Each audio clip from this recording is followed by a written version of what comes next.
sir, introduce yourself, please, and let everybody know about your business.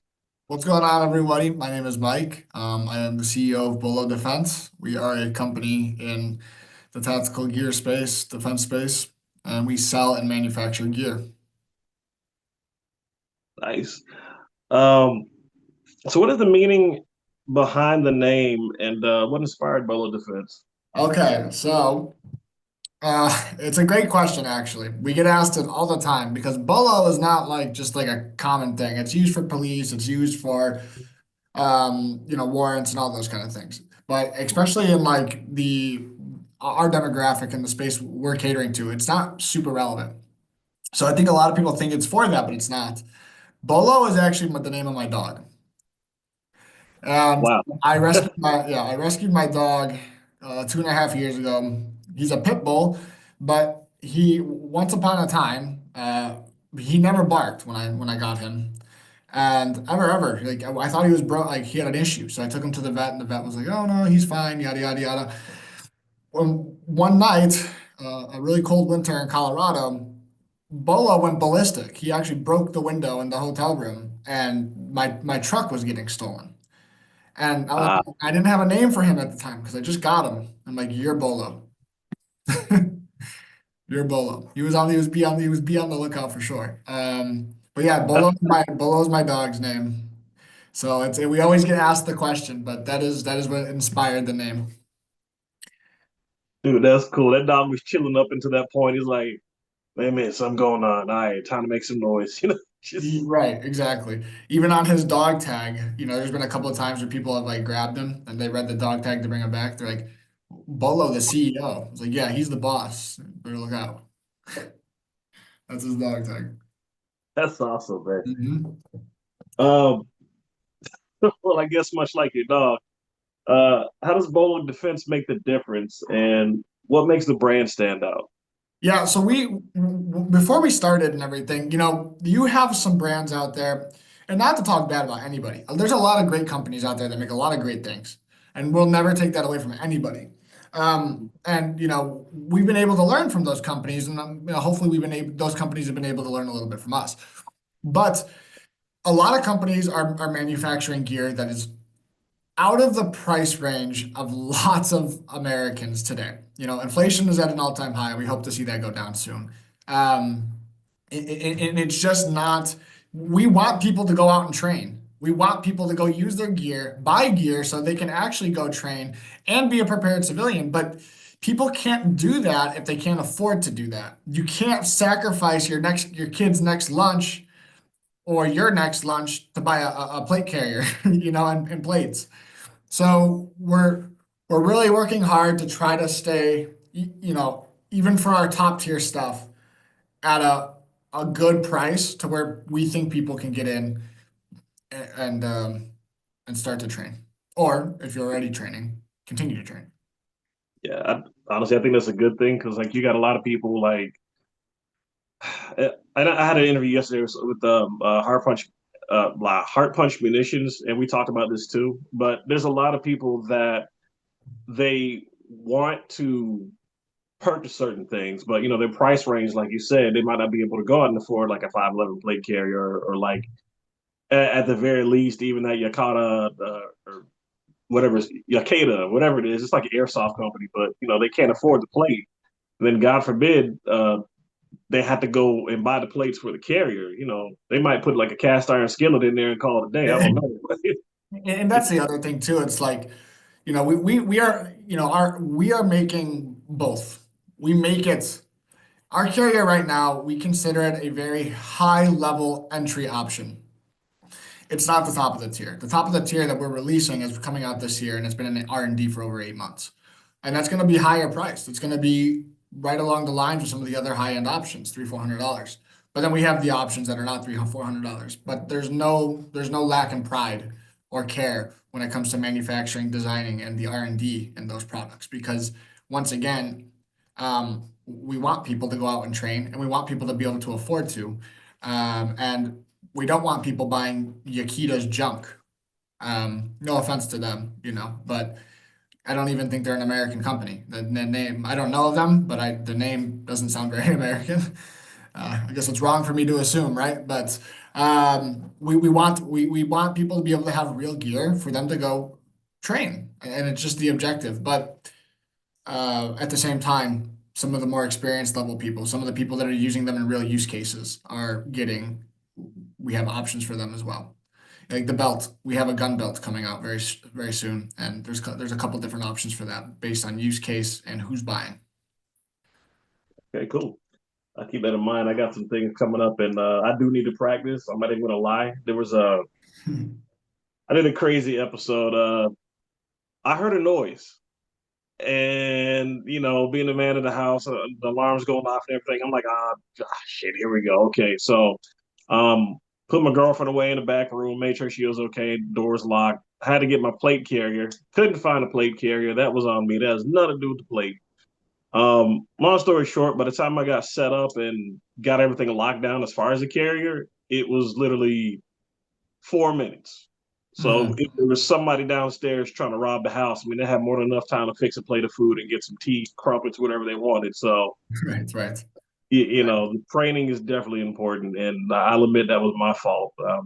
That being said, I could definitely see why you'd want to have like the intro prices and the more advanced prices, $300 range, because you don't want somebody who saved up enough money to purchase like a $300 $400 plate carrier, and then they start complaining about it whenever they're not actually utilizing it the way they're supposed to. Mhm. That looks bad on the brand, despite the fact that the brand is going forward and actually putting forth the best effort possible. Right, So can't right, really can't really blame you for that. right. 100%. I mean, it's yeah, use case to use case is always gonna vary. Um, so just doing some research ahead of time before you go ahead and make a purchase. I mean, for people, listening, buying gear is an investment into yourself and even into your family and your safety and all that. So, research is a great thing. Google, YouTube, all these things are your best friends. And then take some of these other people's opinions because my opinion is going to be different than yours and the next guy's. Take some of these people's opinion and then bunch it up into your mind and make your own. Because at the end of the day, people are going to be biased towards one way, and then you need to do what's best for you. Yeah, that's what it boils down to. I agree with that. Mhm. Um, After that statement, man, which was a very good statement, what is the core mission of Bolo Defense, and how does it align with the Second Amendment community? Yeah. So, I don't know if you've seen our site, but to equip, empower, and educate people, that is the core mission. So, we really want to be equipping, educating, and empowering people. And so, equipping is getting everybody gear. Um, and then we're empowering them with good gear. And educating, we do like some of our posts on social media and such. Just things that are not necessarily the norm. I know we have a video. Tommy made it. It was basically talking about handgun fundamentals, and he's like, if you have your fundamentals down, hitting a target, I think it was 100 yards, maybe. I don't know, I might be wrong on that in the video. Is really not hard. And he draws the gun, and then boom. And he was getting some flack in the comments about, or we were, I guess, getting some flack in the comments about it had a red dot, but it's okay. We live in 2025. We're going to be using red dots. So if you're not using a red dot, I mean, I recommend definitely getting one. Not everybody likes them, but it's a modern age. So it's just little things like that. And the fundamentals typically take you from like, okay, here's your low level to pretty high. I mean, fundamentals are super important. There's only a couple tad bits and pieces when it comes to like some advanced movements and tactics that you need, but the fundamentals are really what gets you there. Yeah, that's a very good point. I think a lot of people just get kind of hung up on certain things they see in movies or certain things that they see from like their favorite YouTube celebrities, if you will, and then they just automatically put them in the box, and everybody that's actually trying to put forth the effort and practice, they just toss them inside the box and say, "Oh, you're doing it wrong because you're using a red dot. You're doing it wrong because you got your finger placement wrong or whatever." It's a very judgmental world out there. Yeah, I mean, everybody's also going to be different. I mean, there's some things that are going to be standardized, right? Grip and a draw and things like that. But at the end of the day, my hands are not the same size as yours or the next guy's. And Right. so there's, I know there's some like things that happen with like, for example, staccato. If you have like super duper big hands or how you're gripping the gun, the slide might not lock back when the mag's empty. And that's just like how you're using the gun. It's not like it's not necessarily you're doing something wrong. It's just how you're gripping the gun. I mean, you could be sitting there pinging targets all day long and the slide doesn't lock back. So it's, there's some things that are going to be different from people to people. I mean, some people hold a fork different. They can still eat their food, you know? Some people don't use a fork. I mean, Yeah, some people don't use a fork. Exactly. Exactly. we can't judge them. As long as we don't eat near them, we'll be okay. But we can't judge. Yeah. Exactly. Exactly. So you mentioned your plate carriers and your soon to be produced battle belt. What is your current product lineup? For this year? Uh-oh. Is that what you want? Is that what we're telling you? Share what you want, man. It's your time. Oh man. For the year. We have not announced this. We have not announced this. I mean, all right. Your viewers get a very big insight, I guess. So here we go. For this year, we have our V1 carrier. We've been perfecting that for some time now, for some months.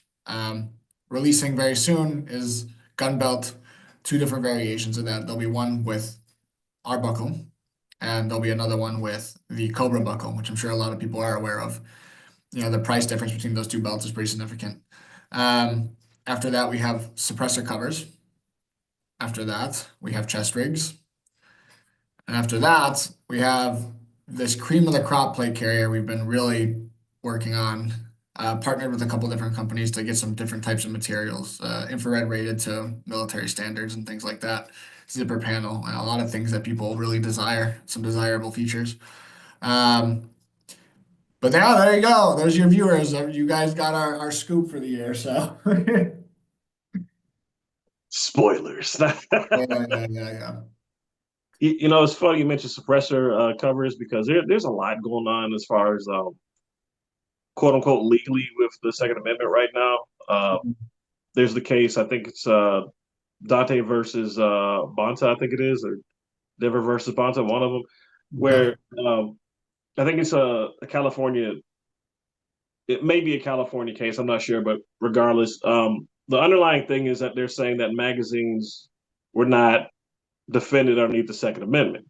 And I think there's another case that's saying that suppressors are not defended underneath the Second Amendment, which to the average person might seem like it's a bad thing. But now that the verbiage is changing as well as the classification, um, now it's a battle that they're going to have to deal with because this might be an opportunity to like make suppressors almost as like a comedy accessory. What do you think? So you're saying, what are you saying? You're saying that they're gonna make them illegal entirely? Is that what you're trying to say? I haven't heard of this news. Well, with the way that because they kind of put it in like a neutral area because if you're normally protected by something, right? You Mm, automatically know that okay, you're protected by this thing, this law. right, However, whenever you move something outside of that realm and you say it's not protected by this supposed law, okay, right. cool. So what is it protected under, or does it just make it an average everyday thing that doesn't need protection? So it's like it could go either way. It could either be like I guess more restricted, or it could be a lot less restricted because now they've put it into a whole new realm. And like fighting that for the pro TA people is going to be something that is like extremely important Yeah, because yeah, they've opened that door, you know. yeah. I mean, you have so that's an NFA item, suppressors. Mm-hmm. And there's a handful of states that you can buy NFA items in. I'm originally from Illinois. I live in Texas now, but downtown Chicago is where I was originally from, and then suburbs of Illinois. That state you can't really own much, like, but it has the most crime, one of the most crimes. And so if you really look at it, states that have guns don't have too much crime.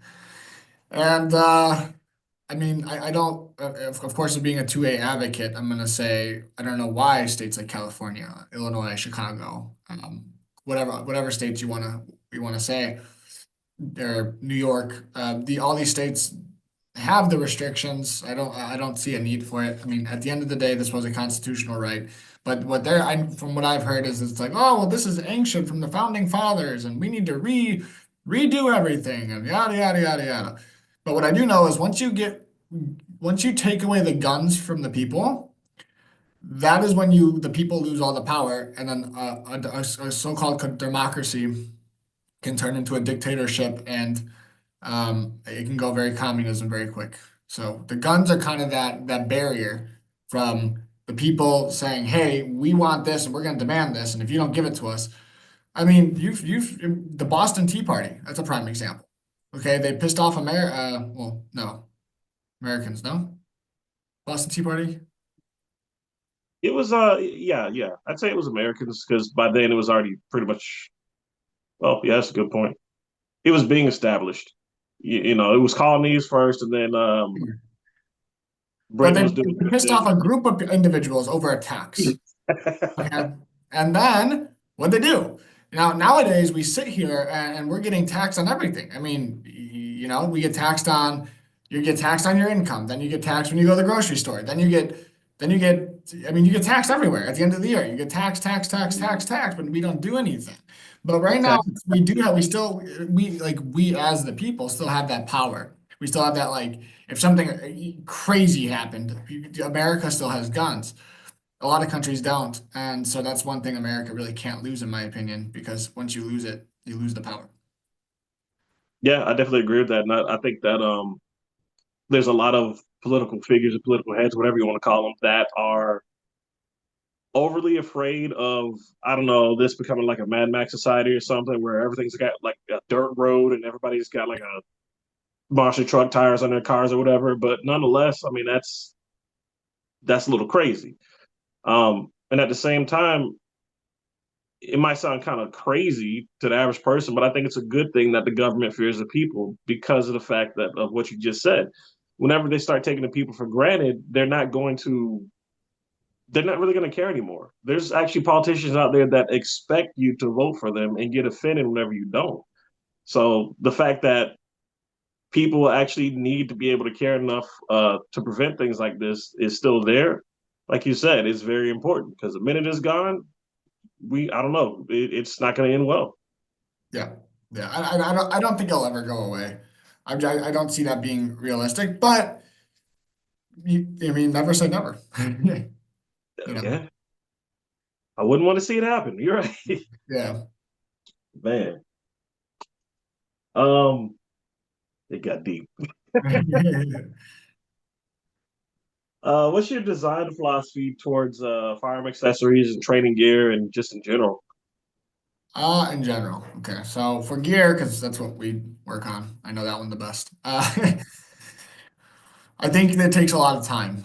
That's what I think. I think it takes a lot of time because gear is really not super complicated. The technology inside of gear is realistically fabrics. They're fabrics that are sewn and put together in certain ways to be an operable tool. But how they're sewn, where they're sewn, the sewing in certain areas is much more important than sewing in other areas. Um, how it sits on the body. Like, for example, we're talking about a plate carrier, right? A belt, the same thing. How is it going to function? Is it going to get snagged on something? Is it not? And so all these things, you're talking realistically about fabrics, but it's being able to take that fabric and make a usable, efficient tool out of it. And that's kind of where it becomes complicated because that's where it takes a lot of R&D. You have to test. And you can't just go to the range and, run a couple of drills and call it a day. You have to get these into the hands of we had our belt go on a deployment with some active duty guys before it launched. We've had the plate carrier do the same. Um, we spend a lot of time on R&D because yes, it's only a whole bunch of fabrics and then the belt's case, fabrics and a buckle put together to make an item, but it's not that. It's is the sewing where on the back for the back because we use for the belt it has backtrack sewing, which is essentially it's like tripled over each other for where the molly loops are. And so is that going to rip? Is it going to break? Can you fit your whole, like when you go to pull your handgun out, does it move? Does it shake? All these things. It's all these little dumb little things combined that, but they all matter. They all matter and to make a usable product. So, my opinion with gear is it takes to make anything good, it takes a long time to go through R&D. There's really no way to speed that up because you have, I mean, 8 months is a little long for even the product we're working on, but it's not like it's like on our back burner. Like this is on our radar right now. We've been working on this for a while. Um, can we cut that down and time for time? Yeah. But I mean, when you're talking about products getting sent on a deployment, well, there's no time, there's no exactly for say when they come back with your stuff. So I think for gear, going through a really intensive R&D process is super important. Regarding guns and gun accessories, um, I don't know. I don't really sell them. So, I don't make them. I don't sell them. I mean, I know what I like. But I don't know too much about the manufacturing and R&D side of those items because we just don't do it. I know what I like. I know what I would put on my gun for whatever its use case is, but um, we don't do it. So it's hard for me to comment on the production and R&D side of that. It makes sense. Would there like ever be a time where you might consider making like a holster or like maybe some God, what do you call it? Like the drop leg type accessory panels? Well, yeah. I mean, holsters are in the near future for sure, 100%. And Kydex is it's Kydex or nothing for a lot of people, and we agree with that. Yeah, It's just the best. For sure, yeah, for sure, holsters, and those are pretty simple. I mean, it's molded to a gun. Like, okay, your Glock, here you go, and then if it has the Surefire or whatever on it, then here you go.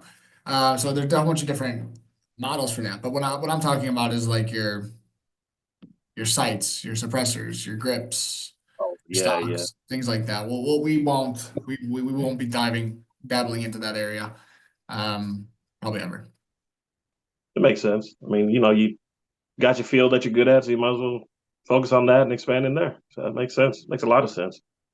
It's like going to the Italian restaurant, but they serve cheeseburgers. Are they really an Italian restaurant? Where is this place at? It doesn't. I don't know. I'm sure it exists somewhere, but I mean, I wouldn't be too impressed. You must get like a meatball burger or something. I mean, it sounds good. In all Yeah. actuality, is it? Yeah, I got you. God, that's gonna haunt my dreams forever now. Appreciate Yeah, no problem. it. Oh, man. Well, I don't know what I'm not having for lunch today.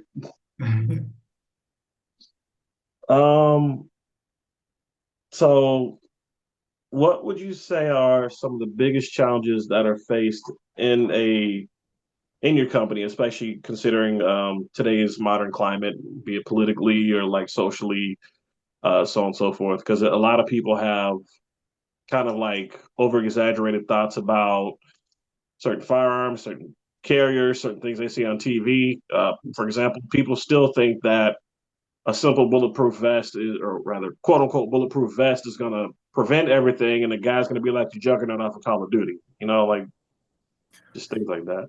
Yeah, I mean, everybody's gonna always have their own opinion. Opinions are like, they're like assholes. Everybody's got one. Yeah. But look, when it comes to our challenges as a company in the 2A space, we have a lot of them. It's really hard for us to naturally get a following. We've been shadow banned countless times. I don't even know how many times. And for those who don't know, shadow banning is just when you go to Instagram and you type in Bolo dash. Normally, it's supposed to then say defense, like it'll auto populate, right? But when you're shadow banned, you literally have to type in the name exactly how it's spelled to the T, then click enter, then it will show up. Um, so when you're shadow banned, reels don't do as good, photos don't do as good. Yeah. For our meta ads, it's impossible. So not impossible, but like it's hard. We've had to really shift how we do it and come up with our own unique strategy because when we don't want to target moms that are looking for kids' toys, obviously, right? We need to target the people that are looking to buy our stuff And if we don't, then we're not going to reach those people. So with meta ads, when you go to type in the demographic and all these things to create your own ad, per se, I can't type in things like Fox News. I can't type in things like gun. I can't type in things like 2A community. None of these are things. So we've had to kind of create our own strategy to make these work and to have them be seen because without being seen, you're a ghost, right? So that is probably the biggest challenge for us is all these big companies are very the other side, and it doesn't help companies like us. So now you have your platforms like Rumble and Twitter, and those are great. We haven't really experimented with ads or running much on there, but I'm sure those would be better for us than Meta for sure. Yeah, I think at one point I was, if not still am, shadow banned on Instagram. Mhm. Um, which I think is really sad because I mean you end up creating backup accounts for upon backup account upon backup account, just waiting on the day that you hit too many strikes or whatever, and then just shut you off. I've even tried TikTok a little bit. The few reels I put up were cool, but then I put up like I had my Canic firearm and I just bought a Strike Industries modular compensator or something, right? But Um, wasn't firing the firearm, was in a safe space, firearm was empty, nothing crazy. mhm. And they took that video down and gave me one strike, and I think you can get a total of three strikes. So it's Yeah. social media is weird, man. But like you said, Rumble, I don't know, you could probably do True Social. Some X. people, yeah, X. Some people want to try and do Blue Sky, dude. I'm not putting my name on that. It's you say the one wrong thing and that's it. I don't have time for that. It's it's risky too with running the ads. To reach our demographic, we usually have to incorporate guns. That's just how it works. It's the name of the space. And when we incorporate guns, the ads either they don't get approved, they get taken down. You don't like. There's been a million times where that's happened. We had spent days, weeks, even. We had a point where we got a hold of the Nike videographer to come help us record something, and I couldn't post the ad. I couldn't get it up because of the incorporates firearms and dangerous things and blah blah blah blah whatever the strike is they give you. So Yeah, it's tough. I mean, you could try to appeal it. You could try to do things like cutting out the aspects where the guns are. Um, it's where we live in, you know. I just still baffles me. I mean, I just think it's still funny. You see videos now where somebody will hold a firearm and they'll be all like, "Okay, this is a P365. It's very effective. As you can see, I like the grip and slide manipulate." It's like, okay, so I see the paper, but Yeah, you can't. You just it's almost worth not posting at that point if it's. yeah, I think. I mean, I don't know. We'll see what these next couple of years are going to do as far as that goes, because I know at least on Facebook, Instagram, and possibly X, things are starting to get a little bit more lax, and you can do a little bit more freeform stuff. But uh, Google is its own entity, so until there's like I think at one point there was a PewTube a long time ago. I don't know if it's still around, but until there's like a specifically set um, social media platform for firearms, it's I guess it is what it is. Word Yeah. of mouth is still good though too. I mean, people Word ask of mouth. questions. Yeah, it's great. Word of mouth is always good. Oldest thing around, man. Of course, of course. All right. So I guess the next question, other than social media, how do you see the current legal landscape affecting businesses like yours? Well, I would say 4 years ago, I'd be worried, but I think I'm not too worried anymore, at least for the next 4 years. So I think we're in a good spot. Hopefully, we can start seeing some things lifted with like social media and some slow changes, but I think we don't have too much to worry about. Yeah, I think that after 4 years, it's going to be real interesting because I think at this point it's like a void, or rather, the next 4 years is going to be a void. There's not really nobody really stands out, as far as I can think of. So we don't know what people want to do on either side. We don't know what the agenda is. It's just kind of confusing. Yeah. Yeah. So I guess just keep doing what you're doing. I mean, Yeah, I mean, it's like don't worry about what you can't control. right. Like I voted for who I voted for. The guys with the company, they obviously voted the same. I mean, dumb people are gonna vote one way. It's usually how it goes for the most. I mean, maybe there's a small percentage, but you do what you can, and what all you can really do is you put in your vote. And then that's it. Yeah. I mean, heck, if it's your business and the business is booming, it's gonna keep booming. You'll Yeah, find a way. Good exactly. business will survive. Exactly. Exactly. Yeah. So, what role do you see independent brands bring to the Second Amendment narrative versus like major brands? Because it seems to me that more independent brands have a little bit more free form um, ability to have their own independent thoughts and not have to worry about consequences as much. I guess you could say. What are you considering a major brand? Well, so like say for example, I was going to introduce somebody to, we'll take firearms for example, right? Everybody always goes to Glock, Mhm. and no, you know what? Let's use 6 Hour, right? Everybody always goes to 6 Hour. Mhm. Um, 6 Hour, rather, now they do, but 6 Hour is going to have their own marketing department. They're going to have their own ideals. They're going to have their own representation, so on and so forth, to the point where sometimes it seems like nobody's willing to look past that tunnel vision, right? Okay. Especially in this community where it seems like the more you can customize things that fit your personality, Right. happier you're going to be. Firearm customization, plate carry customization, so on and so forth, is really a big thing to people. And if people are just stuck in tunnel vision, it doesn't really offer them any, I guess, choice in being in that creative realm. Right. So that's where, like, the more independent brands, say for example, like I was talking about a minute ago, Heart Punch Munitions. That's a holster company. They do some really great stuff. You got X Tech Tactical. They do like aftermarket magazines and it's really great, so on and so forth. It offers like more quality from somebody who is not being displayed all over social media or all over TV or just like blatantly just blasted out by word of mouth. Right. Right. Right. Hopefully that wasn't that one enough. Yeah. So all these companies were the ones you named were originally individually owned and then IPO'd and went corporate or whatever, right? So I think you will see a more ballsy approach from the individual brands. Um, an individual brand doesn't mean it's a small company. You have some individual brands that are massive, producing Right. massive numbers and doing big things.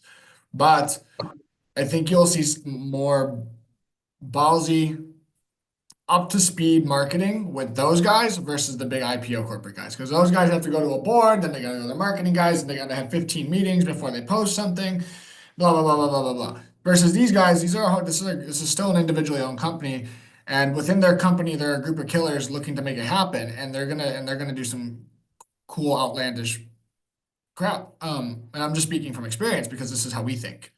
Um, so it's yeah, I think the individual brands are great for the community because you're going to get the relevant stuff versus an IPO or a corporate company. They're basing it off of what their marketing guys have to say. And these are marketing guys. A lot of times they're not gun guys, they're marketing guys. With they're college educated and this, that, and the other, but that's all great and stuff. But you are just a marketing guy and you don't know the space. And so that's where it is for the most part. And not to say they don't. There's probably some marketing guys that know the space great. But typically, when it's a big corporate level, you have to go from this board to that meeting to this guy to that marketing guy. And here you go, playing around for forever and ever and ever until you get an answer or something, right? So, um, I'll throw T-Rex Arms out there. I think he's a pretty big leader in the space, and he's individually owned. They do a lot of great things. True, true, and that's a really good point. I mean, I definitely agree with that. Um, I much would rather focus more on individual companies. And you know, me being a Canic owner, I mean, I love the brand; it's great, but it's not going to have as many options as like Glock would because there's like been so many independent companies out there that have like just created so many different pieces, parts, so on and so forth. Um, that being said, I would like to see, if it's even possible, more independent companies make more accessories for the aftermarket for canning. Um, one of the things I see being a problem with like a bigger company that's like IPO'd or like corporately owned is the fact that they become an echo chamber, you know. Mhm. And don't get me wrong, everybody wants to talk to somebody that has the same thoughts and opinions that they may share, but at the same time, it's like I'm not giving anything new a chance. I'm not seeing somebody else's different perspective. I'm just like going along to get along until something happens, and it could potentially make I don't know, it might make my plate carrier better, or it might make my firearm better. I don't know, but until I'm willing to actually stop being an idiot and get out that chamber and open up and try it, I'm not going to know because I don't know. Glock shoot good. P320 great. Right. I mean, I'll never kill you. innovations in the space come for sure. I think they're lesser than other industries, but we're all looking for innovations. Every company is, for sure, because once you have that innovation, I mean, yeah, a lot of this stuff is open source. Well, I think a lot that's one thing about this community they do really good in this industry. A lot of things get open sourced, but when you come up with a good innovation that is something you can bring to the masses or the demographic, guess who owns market share? The guy that created it. And that's what a lot of companies are always looking to do. Regardless if they say it or not, I can promise you they are. It's just how it works. Yeah, that's a good point. I know a guy right now. He's created this eyewear. It's like this. It's cutting edge, man. These Um, goggles.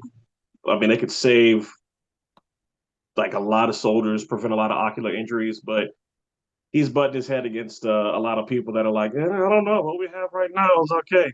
If you look at the specs on this thing, man, it's like the average industry standard is like up to 600 something foot pounds per second as far as pressure or impact and right, right. shrapnel thing. His is three times that.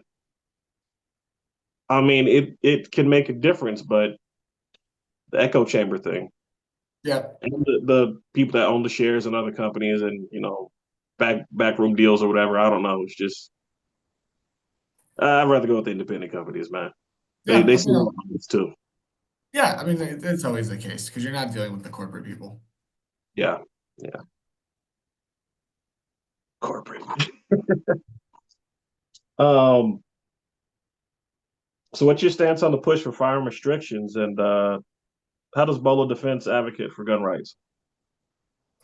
Well, I think first of all, let's be fair here. If you can buy a firearm legally, then I'm all for that.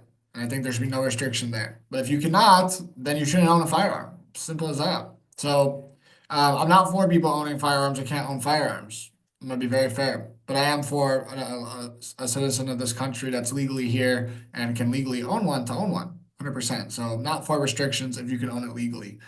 How do I advocate for that or against firearm restrictions? I mean, we don't we don't blow that. We don't have a need to. Our objective is to provide people with really good gear Mhm.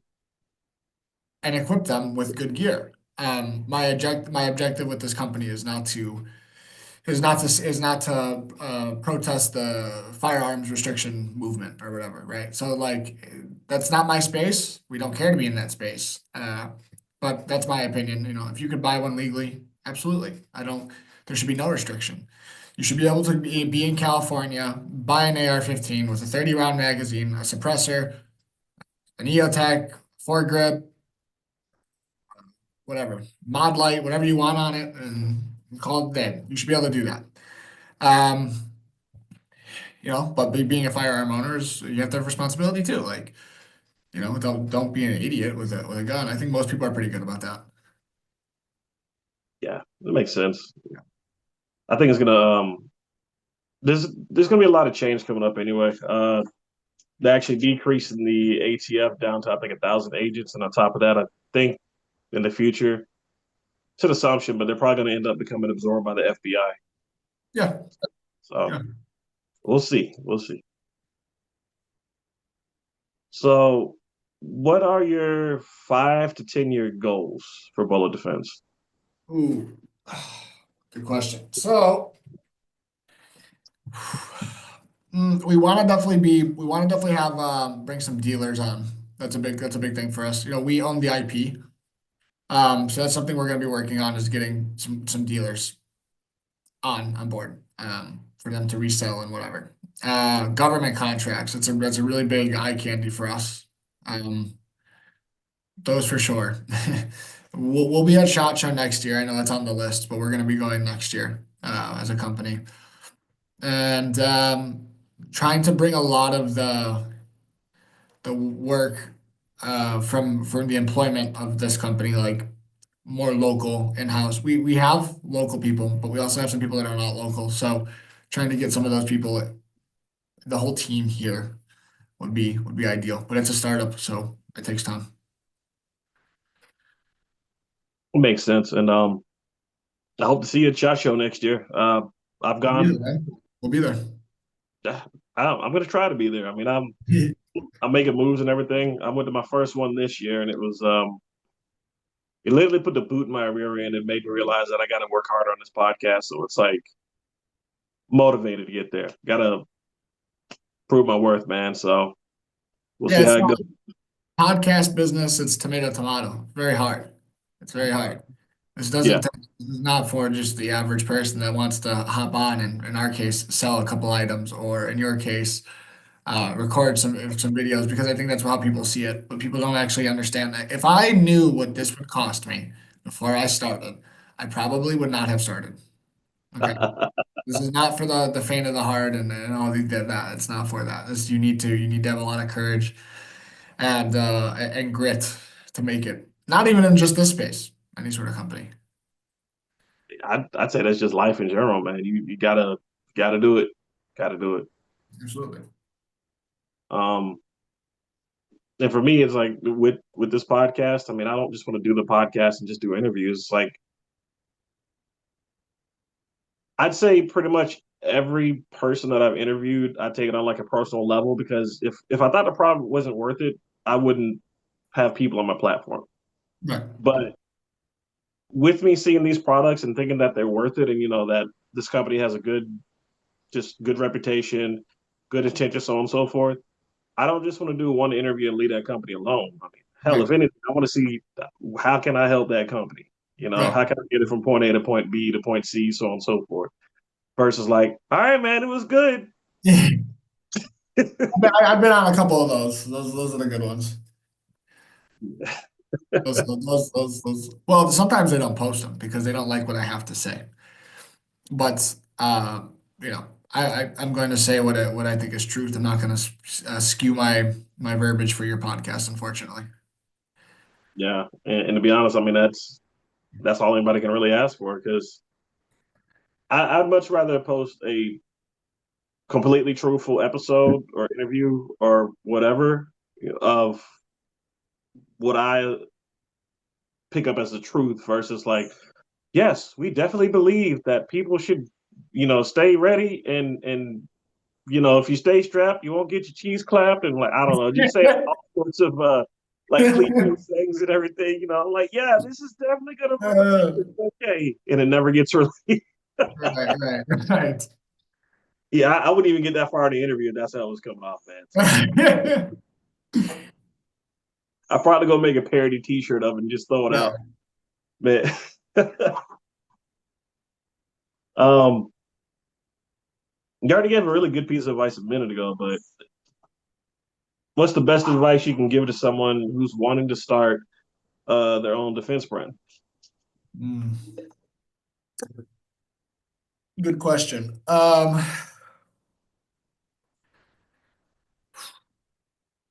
gonna stay positive with this one. Make sure you cross your dots and cross your I's before you start. It's really the winners in any space. It's not just this space. It's not, every space are the people that go in and they take the red pill from day one. If you don't go in with that mentality, if you go in, oh, we'll start the side project deal, blah, blah, blah, blah, blah. Okay, fine. You're gonna get squashed by somebody like me.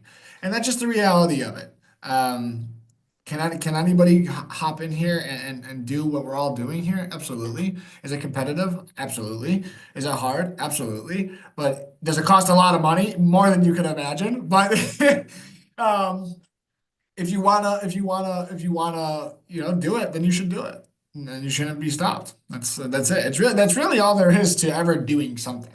It's like, am I gonna go to the store today? Yeah, I am. So I'm gonna get my car, I'm gonna put the car in drive, and I'm gonna drive to the store.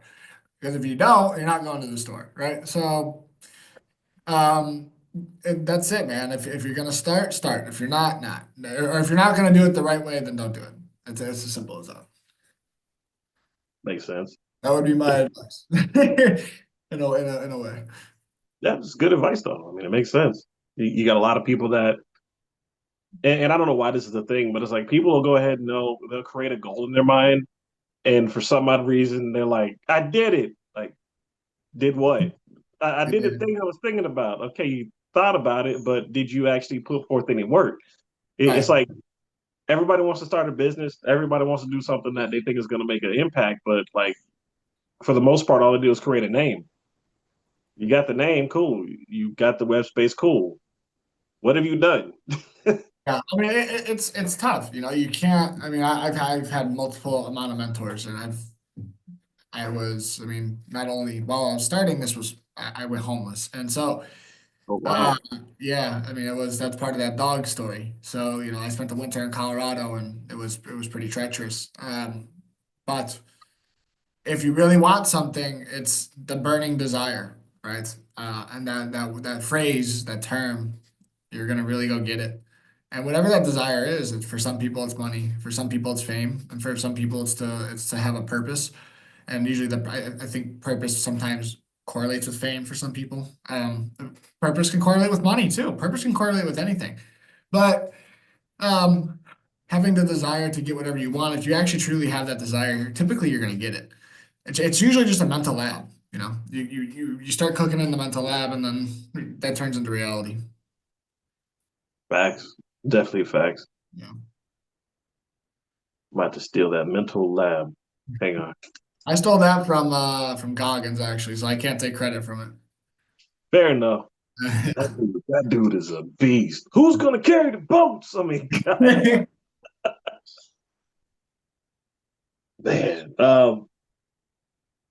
Okay, so with your present lineup and your future lineup, if you could recommend one product of Bolo Defense that every responsible, um, I guess you could say gun owner or just anybody who's interested in having defense products, so on and so forth, could own, what would it be and why?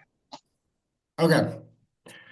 It's a good question, but I'm gonna say it's going to be out of our lineup and all the things that we're gonna have come this year, and I already named those to everybody. It's gonna be a plate carrier. I think everybody should have. That's a bigger piece of equipment. That's not like, oh, let me walk around my house with this really quick. It's a bigger piece of equipment, but I say that for a reason because go get comfortable with a big piece of equipment on while you're training. It's uncomfortable, it's heavy. When into like states like Texas, it gets hot here, it gets sweaty. So go buy that piece of equipment so you can train in it and get comfortable with it. Things like a belt. Belts are easier to just be used to. You're gonna add your holster, you're gonna add probably some like Kydex AR mags, a couple of handgun mags, and it's not going to be too heavy, and you're not going to feel too much. I mean, most people wear a belt every single day anyway. This is just a couple pounds more. Add the gun, a few more pounds, right? So not too much there. Suppressor covers an accessory for your gun. There's some other things too. I mean, backpacks and all these things. These are not like super big things. I would also recommend people, and this is not in our lineup this year, but to get a bump helmet at minimum, or if you can afford it, to get a ballistic. Um, we advocate for training your gear. If you're gonna train, if you're gonna go do it, go do it. Um, and then on the training level as well, like dry fire train too, in your home. when nobody's around. It's usually a good thing. But dry fire train. That way you're not blowing through ammo. You're still getting some training in. Yeah, yeah. God, especially with the price of ammo right now. Yeah. And yeah, you're definitely right. I've actually been trying to find a bump helmet or ballistic helmet, and uh, it's like we said earlier, man. It's the price level because I guess an entry level helmet you could probably spend like maybe 120, 150 on. Well, for But a I bump, you can get a bump for that, and that's considered pretty cheap. But a ballistic, you're probably looking over $1,000. see talking about like some Windy Exfil stuff. Well, I mean, you have like hardhead veterans, which they're controversial. Like I believe I don't know. I'm not gonna get into that. Then there's some other companies too, but there's companies that make good ballistic helmets, but they're ballistic. They're bulletproof. Yeah, I mean it makes sense. Just don't go Timu. No Timu. Yeah, yeah. If it's yeah, don't do that. Especially if it's rated as ballistic. It's probably. Although I've Timu. seen some pretty impressive videos with the some of the shit that people get off of there. Not Yeah, Timu, Wish when that was a thing. Wish. yeah. It's like hit or miss though. I mean, no pun intended, but it's like hit or miss. I'm not trying to find out. I don't. Oh yeah, exactly. I don't recommend it, but it is kind of interesting to see. Yeah, Timu tactical. Yeah, yeah, yeah. But definitely a plate carrier. Um, Yeah. Go ahead and grab one too. If you guys get a carrier for whatever reason, you're like, oh well, I don't like training in this carrier, whatever. Of course, we advocate for that. But I mean, we'll take it, we'll return it as long as you didn't drag it through the mud and run it over with your pickup truck and beat your wife with it. So, I mean, Yeah. yeah, go get in. We have an offering that's not expensive. It's very affordable compared to a lot of the other offerings and it aligns with some of those other offerings too. Uh, get in, start, and feel and get used to it. Don't be the guy that goes to the range just on Saturday with his 308 and his cowboy hat. And I mean, there's nothing wrong with that, but get good. Get good. I'm sorry. I just imagine this dude in the next lane. He's got a cowboy hat on. It's like the full 10-gallon. And he Uh, just like leans over at his revolver and he says, "Call me Tex." Yeah. yeah, Like, yeah. I've seen a lot of guys like that. There's a guy, he got mad at me on the road and he pulled out he pulled out his 1911, blocked traffic and everything. And I'm like, all right, man, well, I'm not pulling out my gun. I knew where it was at and my hand was on it, but I'm like, I'm not pulling out mine. But I promise you, I'm better than you. So I'm not, if you raise it, I'm going to. And you could see too, like the hammer wasn't cocked back or nothing like that. And so it's his. I think some people don't like to carry with one in the chamber because they're scared, and that's fair enough. But the way to combat being scared is to be confident, and the way to be confident is to do something a reputable amount of times, um, and that's how you get confident. yeah, I definitely agree with that because like whenever I started off, I was carrying it, the Oh, I think I lost them. I mean now I carry with one in the chamber because I'm more confident. I've done it repeatedly. I know the other key thing is knowing your firearm. If you don't know that, then that's a problem. Knowing your equipment, you don't want to go out there because I started off. God, I'm super green. I had a holster that did not fully cover the trigger, Okay. and at the time I didn't know any better, and I wasn't thinking about it. It was like a universal holster, so it's like um anything that goes on this light can go in this holster. Everything's cool, that type of deal. Right. Uh, Later on, I learned that you didn't want that because even if something gets into that trigger or gets to that trigger, no matter if you have it holstered or not, um, it could cause a negligent just discharge. And wised up, got better holsters, decided never to find myself in that situation again. It's like you said, repeatedly over and over and over again, training with your equipment, training with your firearm, training with hell. Even if you're learning how to cook, you have to train to do that. Yeah. You Right. just can't think you can cook and it happens. there's a lot of people out there that can't even boil simple water. So just keeping it real. Oh, speaking of plate carrier, I asked this question on the Instagram. I love black multicam. I don't know what it is about it. I love it. Is it coming? Not this year. Ah, Not this year. I'm gonna be honest. I hate to break your bubble, but I don't know if it ever is going to come. all right, we're done, man. The interview's over. Yeah. All right, Yeah. I could probably just match it up. Kangaroo is a good color, so I'm cool with that secondary color. But colors that will come. Ranger green, multicam. Uh, Maybe a woodland camo, but that's not this year. For sure, this year will be Ranger green multicam. All right, well, green is my favorite color, so I'll go to Ranger green. I can do that. Interview's still on. Yeah. Yeah, yeah. All right. Good. Glad I made the cut. Um, let's see. Somebody's already answered in the beginning. I feel like I'm a old school newscaster over here. I'm like, this is the news. This is the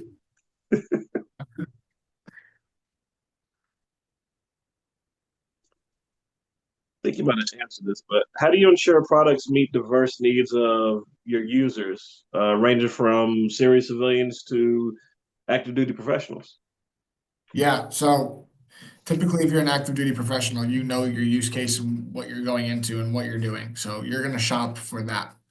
Um, I can't, there's a lot of active duty professionals. You have police, you have SWAT, you have military, you have, and when it comes to military, that's still a very broad thing. You have your lower enlisted, you have people that sit behind a desk, you have people that clean the floors, you have people that cook the food, you have your special operations people, you have your higher special operations people. So it's like you'll know your use case, and if we meet that for you. For the serious civilian, we do meet your use case, and that's for sure. That's what's up. So, how do you stay ahead of the competition in the ever evolving world of defense? Just know what people want. It's pretty simple. This space is beautiful because they voice what they want. So they say these are very like outspoken people. They know what they want. They voice what they want. And if you, we actually had a guy. Um, Shout out to him. I don't remember his name. He left us, reached out via email and gave us some feedback. It was something we would have never thought of, but he showed us, we're like, oh shit. And now we've already put the PO in for the new manufacturing and to switch it. You got to switch that same day. And it was something so minor, but these people voice it. So how do I stay ahead? I listen. I listen and then I take the action, and that's really it. Because it's easy. It's easy to stay ahead. You just need to know what people want. You need to put that into your advertising. You need to put that into your marketing. And more importantly than anything, like you said, word of mouth is super important, and you need to put that into your product because if you make something really good, chances are they're gonna sell it for you because they like Mm, it.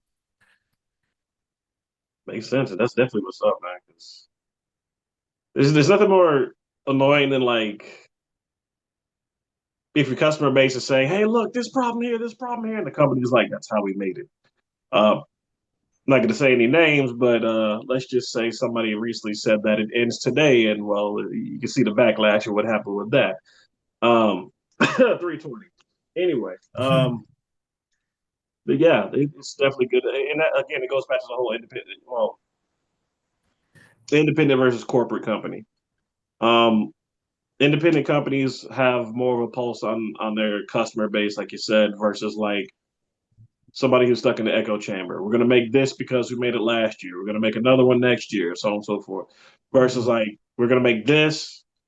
Johnny said that he didn't like this, and it's a good point because it was one of the things we were having issues with previously. So they recommended this. Let's try that. Boom, works out. Cool. And then you just continue to evolve it and make it better instead of just putting out the same old cookie cutter stuff. So I could definitely appreciate that. Yeah, absolutely. And ironically enough, you answered the last question I had. Oh, is there anything that you wanted to say, or just you know? Not too much, man. Besides, thanks for having us on, and good conversation for sure. Yeah, I hope it didn't seem like I was all over the place, man. It's like I'm not used to having news at 11 notes over here. Usually I have like a whole computer and everything. Today's weather. Yeah, Ollie with the weather report here. Absolutely. So because I think we had a conversation about this. I was actually I'm working on trying to prepare myself to get into the tactical games. Okay. I guess what would be the best way to set up a Bolo Defense plate carrier as far as like um, doing a setup for the actual games or like putting weight on it or just what accessories could you recommend putting Yeah, on there? I mean, once again, gear is pretty simple, so don't go too crazy. Plates, we're big advocates for Hesco. They're ceramics. They're not gonna when you get if you were to get shot, it's not gonna shatter in your face and rip apart your face like like a T-Rex. Add a couple admin pouches. Your use case. Always keep your use case in mind. What are you doing that you need? Uh, okay, military guys, example. Maybe a pouch for your SATCOM, right? So your SATCOM radio is there. Something to hold, like the button for it, you know. Mhm. Um, let's think of some other things. Like if I were to set up one for me personally, because I'm not active duty, I'm just a civilian. So I would probably put, I would buy green. I like green, so consider we have all the options right now. I'd buy green. I'd buy, Great color. yeah, I'd buy green. Um, we have a new placard coming, so I would put that placard on because we've spent a lot of time on it. It's super sweet. I'd put that placard on. I'd put an admin pouch under the mag placard. I would put a SATCOM radio holder. I would put like what do you call those? Not D-ring, but like just a carabiner. I would just have a carabiner on the carrier. It's good to have. It's already on your shoulders. It's vested to you. You could use it to carry something. Um, Probably would add a camel pack. Water. Um, Yeah, and besides that, you have your plates. You have your carrier. Besides some like visual things like patches, which we're not talking about, we're talking about performance. Couple admin pouches, maybe like a shotgun loops for shells, you know. But I think you can buy admin pouches that literally have that. We don't release them or we don't have them yet, but it's pretty it's not too much, to go into it. But it really, like once again, that's totally dependent on your use case. You might have a military guy that buys this thing and the thing looks like it weighs 5,000 pounds. And you got this and you got that, and you have this backpack attached, and then you have this. oh, but I think we lost. Um, so yeah, I mean, Well, as far as plates, I guess I got to specify a little bit more. Not the actual defensive plates, but like weight training plates. Like what kind of weight training plates would you recommend? Because I ended up getting they were like hydro plates. You basically fill them up with water, and I think they're 5 pounds each. So uh, I don't have a recommendation on those because we don't, we don't cater to that normally. But for plates, we recommend Husco. That's who I would recommend for anyone. gotcha. Yeah. Sure, I'll probably because I got to see if these plates are actually going to work. It's weird. It's like you fill them up with water. They're supposed to add weight, and I know the I remember reading everything right. The minimum amount of weight that you can have on your carrier is 15 pounds. Mm. So take the weight of the carrier, which I don't know if it would even weigh 5 pounds, depending on what you got on it. Add Mm. the 10 pounds on it, you still got to make up for five. So that's a mathematical equation I'm trying to figure out. I mean, I don't know if I put a camelback on that, it might add another five or whatever. So that'd Yeah. be 15 right there. Right. Man, Yeah. I mean, I haven't heard of water plates before, but let me know about those. I've never haven't heard of those.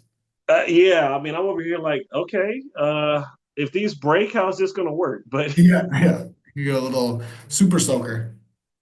on a hot day, it'd probably be great. On a Right, rainy day, I mean, it probably wouldn't bother you too much. But on a regular day, don't want to right, see that. right. Gotcha, man. All right. Yeah, I'll put them to use and hit you back up, let you know how it works out, man. Because Absolutely, man. yeah, I didn't want to spend I think it was like 140 or 160 for like one steel plate, and not like the defensive steel, but just like it's supposed to represent weight. So Right, I didn't want to do that. right. But yeah, I'll definitely get back to you on that one. But hey, Mike, I appreciate your time, man. Thanks for being on here. Absolutely. Thanks for having You're me on. always welcome back, man. Definitely like that back. Let's do it. Cool. If you could just let everybody know where they can reach you at, your socials, you Yeah, know. so I mean, Bolo Defense is, I believe it's underscore. Let me confirm with everybody really quick because I know that we had an issue when that was created. Let's see.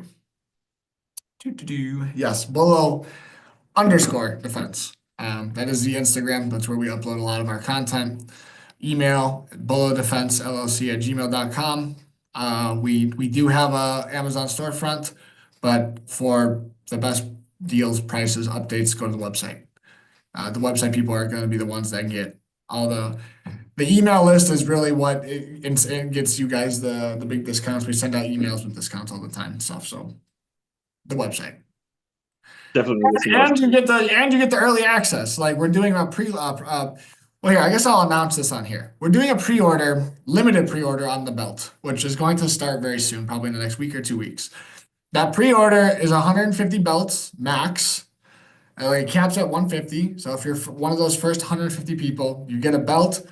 You get it earlier than everybody else, and you get your name locked in for it. Because we don't have too much inventory of those, unfortunately. Even though it's a new launch, but we just don't. So if you want one, I really recommend going to the website to get a pre-order. It's not up yet, but keep posted on our Instagram and it'll be up soon. I will definitely do that. I'm gonna be one of those 150 for you. Do the belts come in like the same colors as the plate carrier or different colors? Tan and black for now. Yeah. Both multi-cam black? No, I'm kidding. I'm kidding. I know. Multi-cam and green will come. Yeah, no, just not the one I was looking for. But hey, I mean, I like green anyway. Green definitely works out. I'll slide you a couple of bucks to like make a custom order. Just you know, Maybe we could work something out for you. one of one. Yeah, one of one. Mike, brother, I appreciate it, man. I hope you have a good day. Okay, All righty, man. Thank you. hey, stay safe. Yes, sir. See you.